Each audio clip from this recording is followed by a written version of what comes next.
Bom dia a todos, obrigado por estarem presentes.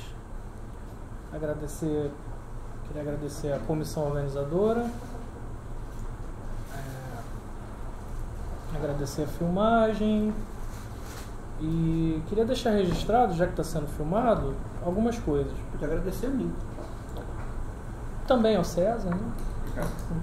Apesar dos pesares, mas queria deixar registrado um agradecimento à equipe da PUC. Na verdade, o professor Danilo intercedeu junto à secretaria para a gente poder fazer o evento aqui, e a Edna reservou as salas e o Daniel vem nos abastecendo do combustível da vida, que é o café. Então, merece o nosso agradecimento. Eu não preparei uma conferência, na verdade. Eu vinha conversando com o Guenin, que aliás é um prazer enorme estar aqui de novo com o Guenin, que participou da primeira edição desse evento há sei lá quantos anos, é um evento bienal, né? E agora está aqui de novo. É um prazer ter, na verdade, nesse evento, tantos colegas de UERJ, da época da graduação, que são... Somos todos do mesmo ano, né? O Guenin, geração. O Guenin, César, o Alexandre, que vem mais tarde, e o Mohamed no último dia, exato. Todos nós Sobrevivemos, Bem, mas especialmente o Guenin, porque é um sujeito com quem eu venho trabalhando já há muitos anos, né? Também o César, mas de outro modo. Pois bem, eu vim fazer comentários práticos, na verdade, e meio que narrar esse processo de tradução, como a gente desenvolveu a metodologia e as coisas que a gente vem fazendo, porque, inclusive, se vocês forem olhar a programação, a gente tem o mesmo título de conferência, porque na verdade a gente não pensou numa conferência, mas num bate-papo, alguma coisa assim. Então, eu acho que eu deveria começar pelo começo, né? Como é que isso foi feito. Na verdade, a ideia de estudar o sexto com mais precisão linguística ocorreu já quando eu estava fazendo o mestrado, que eu fiz aqui na PUC com o professor Danilo, mas eu não tive tempo de fazer isso. Fiz uns cursos de grego online, meio suspeitos. O Rafael me indicou naquela ocasião o material Reading Greek, que não existia em português ainda, saiu logo depois, que é um material que eu considero interessante. Tenho algumas críticas principalmente terceira declinação, que eles ensinam tudo muito espalhado, aí você acaba perdendo detalhes, mas um material útil. E depois eu pensei que seria melhor ter um estudo que fosse dirigido, porque eu não tinha disciplina para ser um autodidata do grego. E eu fui fazer a graduação. Quando eu estava fazendo graduação, estava fazendo doutorado aqui, e a minha ideia de pesquisa do doutorado, que redundou na tese, era falar sobre o problema da apraxia, que assola os céticos não só antigos, mas também no período moderno. Esse problema ressurge com uma força diferente, porque o ceticismo se torna associado a uma dúvida hiperbólica. Alguns pensam que é uma associação equivocada, isso é um tema de debate. Outros pensam que é um resultado, um fruto legítimo do ceticismo, uma herança que o ceticismo acaba nos deixando, uma herança permanente, essa da dúvida. Mas essa dúvida hiperbólica, ela se torna, para alguns intérpretes, da dúvida e do questionamento filosófico um obstáculo ainda maior à vida do que o ceticismo antigo apresentaria, se é que apresenta. Então, minha ideia era fazer um percurso da apraxia e de um modo um pouco diferente, tentando deixar claro, evidente, o processo dialógico dos céticos com as outras filosofias contíguas, notadamente os estoicos naquele momento. Então fiz um estudo muito direcionado ao estoicismo para tentar entender o ceticismo. E eu queria me concentrar em dois aspectos da vida prática, que são a linguagem e o trabalho. É notável que a filosofia helenística, ao contrário da filosofia clássica, tenha um apreço pelo trabalho. Já começa logo no princípio da filosofia helenística. Então essa ideologia aristocrática de Platão, e também o ponto de vista muito negativo que Aristóteles tem do trabalho, isso esfacela-se no período helenístico por conta de questões geopolíticas.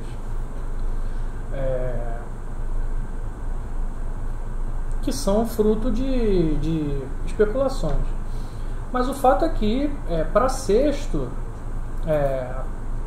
o mundo dos ofícios é importante. Tanto que ele tem, contra os professores, uma discussão dirigida aos ofícios, que é o modo como a gente acaba traduzindo tecnai, optando não por arte e nem por técnica. Ficamos no ofício, que tem uma espécie de semântica um pouco mais abrangente e acaba incorporando elementos tanto das artes quanto das técnicas. Então eu pensei em finalizar a tese com um apêndice que seria composto por traduções de obras de Sexto em que os dois temas são trabalhados, os ofícios e a linguagem. Quais são essas obras? Contra os gramáticos e contra os retóricos. Só que por uma questão de tempo, não deu tempo de fazer contra os gramáticos. Bom, sobre isso, eu não sabia se ia dar certo a ideia de fazer a tradução e comecei fazendo a mais curta, que na verdade é contra os professores 2. Né? Em vez de começar pela primeira, fui pela mais curta. E foi uma decisão acertada, porque eu acabei passando num concurso no meio do caminho e aquelas reflexões tinham que ser incluídas na tese de algum modo, embora a ideia de incluir um apêndice com a tradução não tenha ido para frente. Mas não foi para frente porque, na verdade, depois de eu ter feito a tradução, eu entrei em contato com o Rafael. O Rafael e eu, a gente vinha há algum tempo lendo textos um do outro. Eu li alguns trabalhos do Rafael que naquela ocasião sentia necessidade de ter uma espécie de leitor crítico. Então fazia a vez de leitor crítico do Rafael, ele fazia a vez de leitor crítico meu. E eu pensei que naquele momento não haveria ninguém mais adequado, porque a gente já trabalhava assim, ele meu amigo, é um sujeito que esqueceu muito mais grego do que eu virei a saber nessa vida, provavelmente. Fez uma graduação em grego completa, eu não completei a minha. Então eu falei, bom, acho que o Rafael é o cara para fazer a vez de leitor crítico. E isso redundou na nossa metodologia que eu vou falar daqui a pouco. Houve um momento que foi muito crucial para nós, com Contra os Retóricos, que foi, na verdade, uma recusa de publicação por parte de uma editora grande, e foi uma recusa muito truculenta, na verdade, mas ela veio junto com um aviso O aviso foi: cuidado com as traduções, porque vocês serão responsáveis por ela durante toda a vida de vocês. Esse aviso, que poderia ser uma coisa meio ameaçadora, vamos dizer assim, eu encarei de outro modo. Talvez porque, sendo eu um sujeito crescido em Friburgo e subindo morro e andando em cachoeira, eu não vejo em pedras obstáculos, eu vejo sempre um degrau. E aquela pedra que foi no meu caminho, eu falei: eu vou me apoiar a ela para dar um passo além.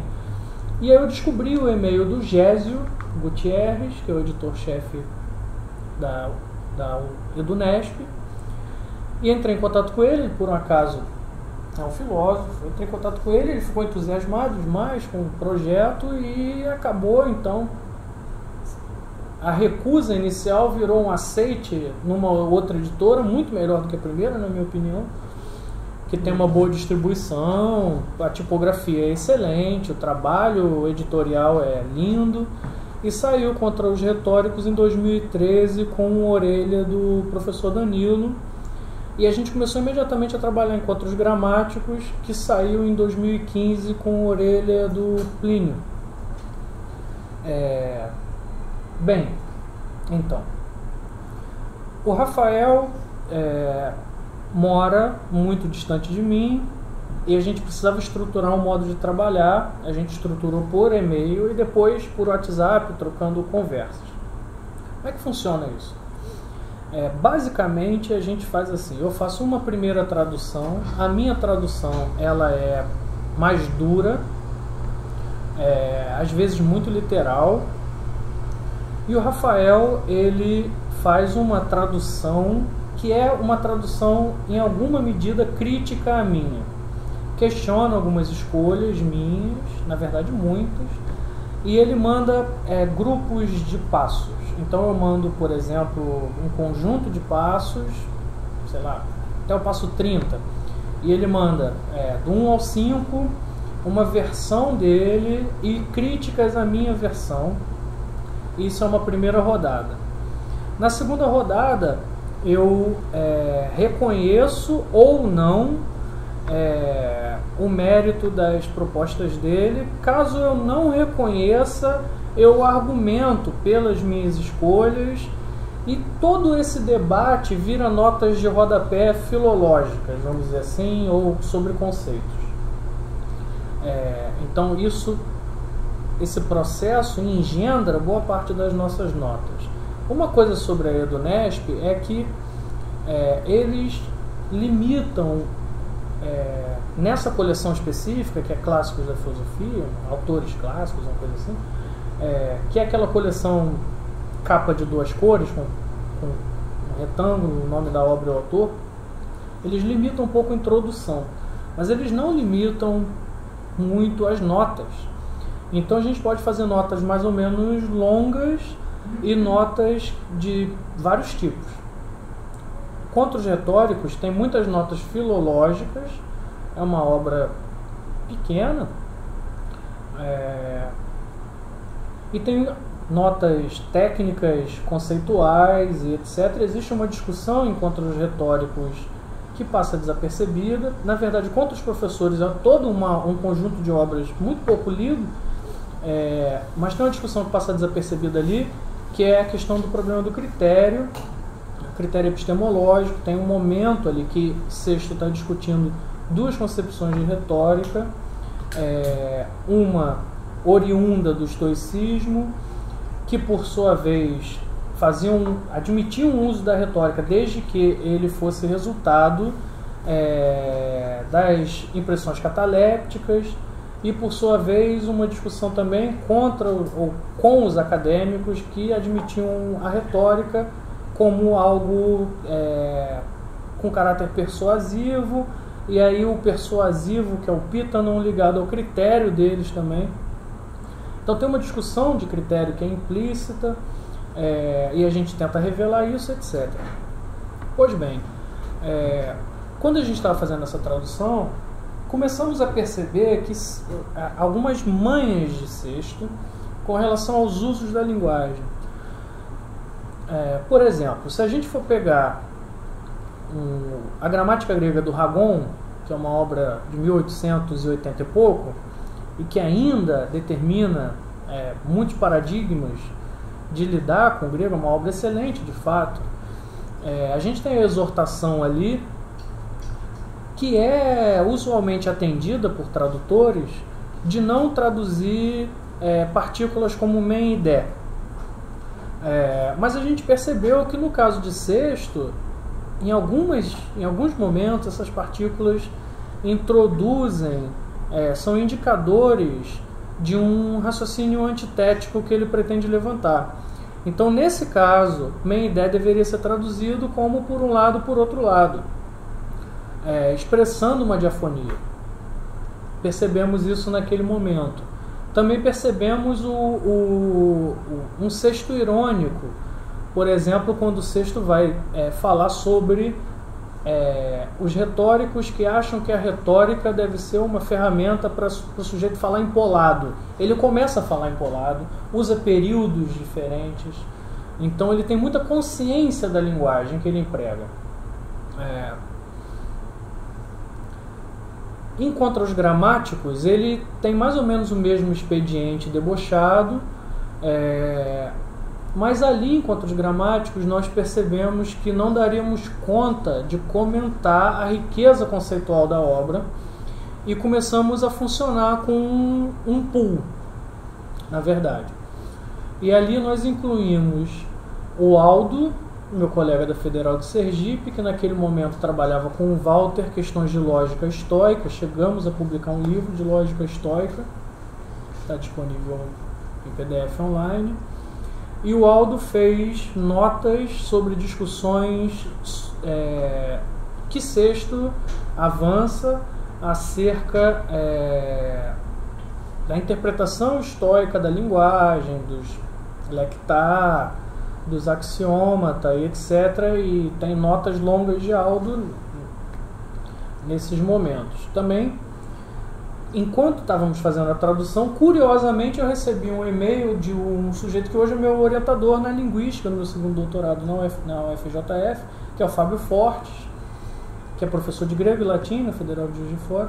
E o Fábio, que eu não conhecia, descobriu meu e-mail, ele estava lecionando contra os retóricos, a notícia disso foi um prazer para nós na época. Ele estava lecionando essa obra nos cursos dele, na graduação e grupos de estudo na Federal de Juiz de Fora. E ele entrou em contato comigo perguntando se eu tinha interesse em traduzir Contra os Gramáticos. E eu falei, olha, de fato nós já estamos traduzindo, já tem alguns passos e etc. E depois eu perguntei, se você tiver a fim de participar do projeto, será muito bem-vindo. Por quê? Porque tem discussões que Sexto avança ali, que são de história da gramática grega. Você precisa ter uma noção dessa história da gramática grega. O Fábio é um sujeito muito dedicado ao estudo de história da gramática e contribuiu com notas sobre isso e notas técnicas de língua grega também, que Sexto comenta a questão do alfabeto como elemento, aquela coisa toda que se remete de algum modo a discussões que já aparecem na metafísica de Aristóteles. E a Ana Paula Eljaic, que escreveu um livro sobre Sexto Empírico contra os Gramáticos, em que ela faz comparações com linguística, teóricos da linguística do século XX. Então a gente achou que seria muito rico acrescentar isso tudo. Esse foi nosso pool e saiu um livro que, no meu entendimento, eu posso estar equivocado, talvez eu esteja, não sei, mas no meu entendimento parece ser uma das melhores obras sobre ceticismo que já foram publicadas em língua portuguesa, porque além do livro em si ser excelente, do Sexto, tem um conteúdo histórico muito rico. Sexto fala de muita gente ali. A gente conseguiu fazer notas que dessem conta disso tudo. Questões técnicas do ceticismo, ali tem em Contra os Gramáticos um dos melhores exemplos da skeptique agogé, por exemplo,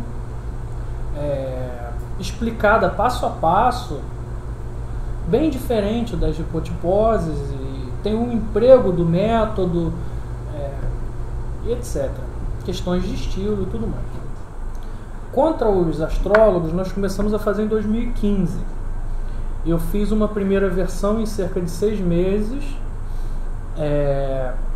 Depois o Rafael veio com o processo dele de rever, criticar e etc. E nós começamos a pensar a obra e chegamos a publicar um extrato pequeno dela. A publicação desse extrato também foi um divisor de águas, porque a terminologia de Contra os Astrólogos é muito difícil. Nós tivemos que estudar muito para poder fazer e é inesgotável quase. Então nós pensamos em, mais uma vez, chamar alguém para colaborar conosco e encontramos a Cristina Machado, que trabalha no Paraná e já tinha traduzido Tetrabíblios do Ptolomeu, então tem um conhecimento profundo, é astróloga, estuda filosofia da ciência, então ela tem discussões sobre marco científico, domina a terminologia da astrologia antiga, bem como da contemporânea, e fez as notas. Mas foi uma obra que levou 3 anos para ficar pronta, é um livro muito pequeno, e ia sair esse ano. Na verdade a gente já fechou contrato e etc, já estava em copydesk, mas existe uma crise no mercado editorial e a obra foi adiada para o ano que vem e vai sair com a orelha do Bolzani. Agora a gente está trabalhando nas hipotiposes. A gente deu uma interrompida enquanto os professores para trabalhar nas hipotiposes. Esse é um projeto um pouco diferente e que demandou novas responsabilidades. Eu tenho tempo ainda de falar? Tem. Tá. Esse projeto, na verdade, ele foi... a gente sempre quis traduzir as hipotiposes, mas era uma coisa que, para mim, eu pensava em fazer depois dos 40 anos. Assim, eu vou traduzir contra os professores até chegar aos 40. Chegar 40, já tenho uma maturidade intelectual um pouco diferente, minha vida vai estar um pouco mais estável, porque eu sou uma pessoa muito... Nesse momento da minha vida, por exemplo, eu sou uma pessoa em trânsito. Bom, no fim, em suma... Você já tem uns 40 e tantos?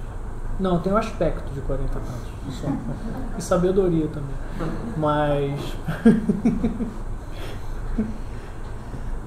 E os amigos velhos, né, também.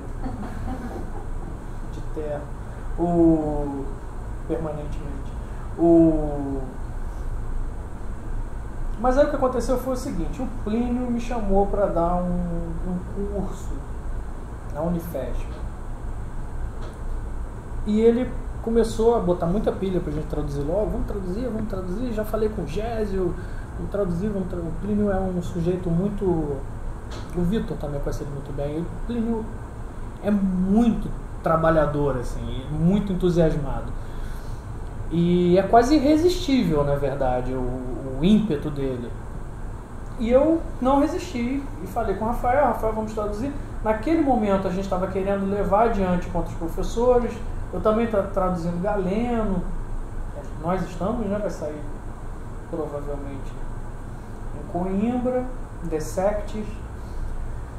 Mas fomos fazer as hipotiposes. As hipotiposes encontrou então uma dificuldade que as outras traduções não tinham. Primeiramente, é uma obra muito maior do que os outros 3 livros que nós havíamos traduzido. Em segundo lugar, a gente tinha uma outra pessoa, além de nós dois, acompanhando de perto o processo tradutório, que é o Plínio, e um sujeito que já lê essa obra há muito tempo e tem interpretações, muitas interpretações sobre muitos conceitos e muitas passagens, muitas delas herdadas do Porchat. E as nossas rodadas de discussão sobre as passagens e os conceitos acabaram ficando muito grandes. E eu não dei conta de acompanhar mais as rodadas de discussão. E o que eu fiz foi interromper o processo, assim, interromper o processo. E o Rafael provavelmente vai comentar a importância do cotejo para nós. Nós lemos, principalmente o Rafael, muitas versões vernáculas das obras que nós traduzimos. De fato, o Rafael usa mais, não uma versão vernácula, mas a tradução latina, por causa das soluções. Há soluções que são melhores do que aquelas que a gente poderia propor. Só que com as hipotiposes, eu particularmente evitei esse processo e meio que deletei toda a minha metodologia. Hoje, como eu venho trabalhando, eu tenho uma tábua no Marinoni de conjugação, de verbo, um dicionáriozinho Pocket de Oxford, que é o Liddell Scott condensado, uso o Ragon e pego o texto grego que está aqui na edição do Bury, ou uma versão que eu tenho online não, no Word, e vou traduzindo o manuscrito, depois passo a limpo. Por quê? Esse é o ponto. Como é uma obra que já foi muito lida e que é muito debatida, para mim, na minha percepção peculiar da coisa, se eu for ficar cotejando muito, eu vou acabar superinterpretando. Então eu tento fazer o máximo possível a tradução daquilo que está dito no texto, se é que isso é possível, epistemicamente falando. Mas eu tento fazer isso para não incluir superinterpretação, que é um risco constante. Agora é um risco do qual eu ainda não estou totalmente livre, porque eu tenho minhas próprias interpretações, mas são elas que eu quero revelar no texto traduzido, não as outras. Nada contra as outras, eu acho que elas têm que aparecer, mas talvez em notas de rodapé. E na verdade a ideia seria essa, a ideia da obra final é essa: uma tradução que seja enxuta, que tenha uma espécie de rigidez de vocabulário. Então toda vez que você emprega aquela palavra, a gente manter uma tradução constante para aquela palavra, especialmente se forem conceitos, e mostrar possibilidades interpretativas em notas que, como eu já disse, não precisam ter limite. Então essas notas pode ter uma nota de páginas e páginas. Por exemplo, tem uma nota em Contra os Astrólogos, talvez seja a maior nota que nós já fizemos, que é uma nota sobre quando o sexto, não me lembro o passo, mas tem um momento que o sexto está comparando o que os astrólogos fazem com a observação dos astros, com aquilo que os médicos fazem quando observam eventos que para sexto tem uma discussão se há uma relação causal entre esses eventos, mas é o fato de que, havendo alguém ferido no coração, essa pessoa morre. E aí sexto diz, nós chegamos a essa conclusão porque o observamos, e o sexto vai usar então ali a palavra téresis com prefixos e as devidas declinações, e o fato dele estar usando essa palavra já nos remeteu ao método dos médicos empíricos e também dos metódicos, que faziam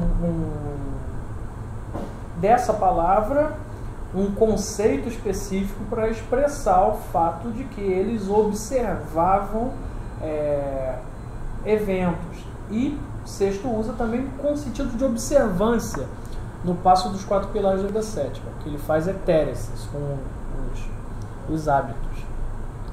Então ali a gente tem uma nota muito grande sobre a téresis, falando de Galeno e etc. É muito importante para nós uma espécie de leitura contextualista, porque sendo Sexto um autor que está envolvido é um agonista do discurso, então a gente precisa também, no nosso entendimento, dar conta de quem são os adversários, do que os adversários estão pensando e etc. Nesse momento a gente está estudando muito a medicina antiga, entendendo que isso é um campo que fornece arcabouço conceitual para sexto. Agora, existem escolhas que a gente precisa fazer. Eu queria mostrar uma para exemplificar e encerrar, tá? Para não tomar muito tempo. Por exemplo, nas hipotiposes, o passo 10 é um caso muito curioso. No passo 10, Sexto vai falar sobre... seria um análogo a uma demonstração de como funciona a skeptiqueia gogé, e Sexto fala daquilo que é a stasis de anoia. Então, usualmente se traduz a expressão stasis de anoia como estado mental. Alguns autores traduzem como uma espécie de paralisia do pensamento, uma coisa assim. Essa tradução, por sua vez, paralisia do pensamento, ela acaba se tornando muito perigosa, porque ela já pode ser superinterpretativa. Na medida que a gente entende que Sexto está lidando com séculos de acusações de apraxia, que se dão de diferentes modos, com a tradição que precede o próprio Pirro, a tradição dos protocéticos, na discussão de Aristóteles com os relativistas, no Metafísica Gama 4, por exemplo, que ele acusa os relativistas de incorrerem à dinamia, que é um precursor do argumento da apraxia. Então, Sexto tem, creio eu, noção disso tudo. Afinal, ele era um erudito, aparentemente um rato de biblioteca. E então, traduzir aqui com paralisia do pensamento poderia dar vazão a uma interpretação de que Sexto admite, em alguma instância, uma dinâmica aprática dentro do ceticismo. Isso poderia ser uma escorregadela ou poderia ser proposital, e aí nós temos um âmbito enorme de discussão. O fato é que nós traduzimos como estado mental, é uma tradução defensiva. Por quê? Esse é o ponto. Nesse passo 10, Sexto usa vocabulário bélico. Por exemplo, ele fala de conflito, então ele usa palavras como marhomenos, marhomenon, que são derivados de marré, que é a guerra, o conflito, etc. E stasis pode ser entendido como a guerra civil. Então a gente pode interpretar essa passagem como sendo uma passagem em que Sexto está usando um vocabulário bélico, marré, e o vocábulo stasis vinculado a marré, falando de uma espécie de guerra civil de pensamentos opostos. Agora, a stasis enquanto guerra civil e guerra civil de pensamentos opostos, eu penso logo no exemplo clássico de stasis, que é a Guerra do Peloponeso. Nós temos duas forças opostas, são opostos vetoriais quase. Nenhuma prevalece sobre a outra e ficam nessa tensão constante, porque elas são mutuamente equivalentes. E isso seria uma interpretação do significado da isostênia.